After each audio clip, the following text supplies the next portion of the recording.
Angelica Yulo, ang nanay ni Carlos Yulo. Ako po ay narito para ipahayag ang aking huling pananalita hinggil sa gilian sa aming pamilya at ng panig ng anak ko. Kasama ang kanyang GF na si Chloe San Jose. Umabot na kasi ito sa nakakaalarmang sitwasyon. Dahil buong sambayanan, alam na at nakaabang na sa mga susunod na salita ng bawat isa kung kailan dapat ang ganitong hindi pagkakaunawaan naway nananatili lamang pribado at inaayos sa personal na paraan. Hindi ako perpektong ina at alam ng Diyos na hindi ka din perpektong anak at walang perpektong pamilya. Walang ibang hangad ang isang ina kung hindi ang ikabubuti ng kanyang anak at sa bawat miyembro ng pamilya.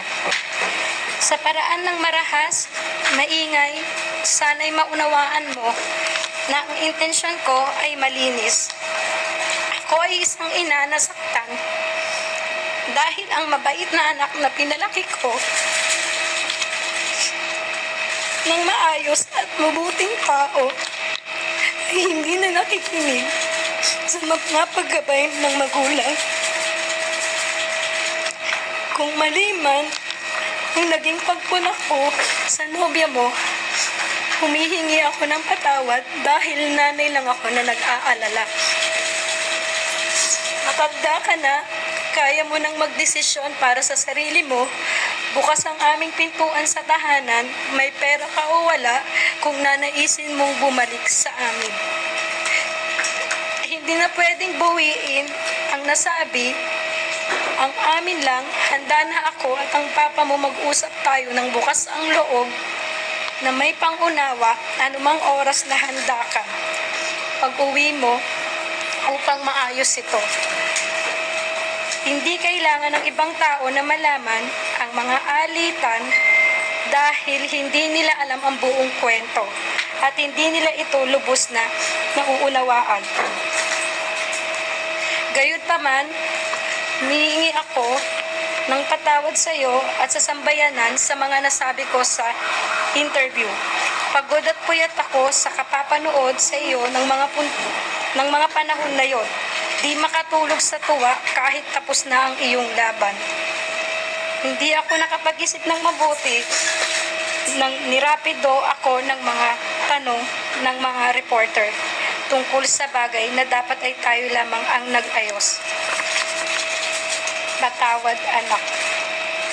Iintindihan ko na maaaring tignan ng iba na kaya lamang ako nagsasalita ngayon ay dahil sa iyong tagumpay at kasaganaan. Ako ay nagsasalita para ilagay na sa katahimikan ng issue. Bukas ang pintuan para pag-usapan ng personal na walang galit.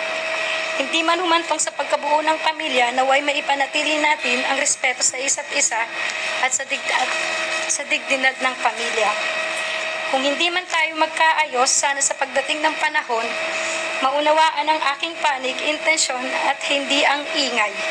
Ang pamilya, iisa lang yan at laging andyan lang para sa isa't isa sa kabila ng anumang pagsubok o alitan.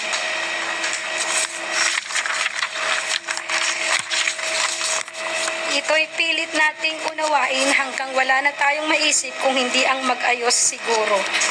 At sa sambayan naman, sana ay ipagdiwang na lang natin ang tagumpay ng anak ko, gumawa ang anak ko ng kasaysayan para sa ating bansa. Lahat tayo ay magpasalamat kay Kaloy para sa karangalang iuuwi niya para sa bayan. Sana pagkatapos ng panayam na ito, titigil na ang lahat at matatahimik na ang bawat partido. Ang mga sugat ay kusa namang maghihilom sa paglipas ng panahon. Pero piliin naming humilom kami sa pribado at mapayapang pamamaraan. Kaloy, congratulations sa iyong tagumpay.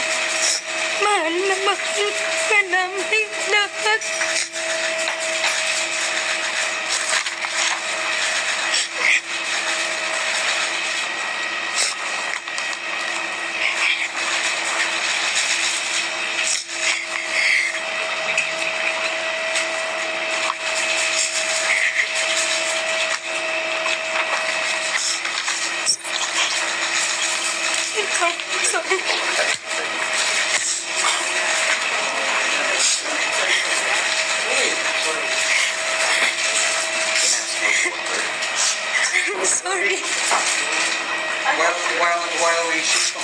of attempt, Tony Raymond, with humble apologies, could you kindly repeat what you said earlier before you give way to the statement? Just lang, mga snippets. I'm representing Mrs. Yulo for free. I'm doing this not for myself. God has been very generous to me, and I think at certain times... Anong masasabi mo sa video ito?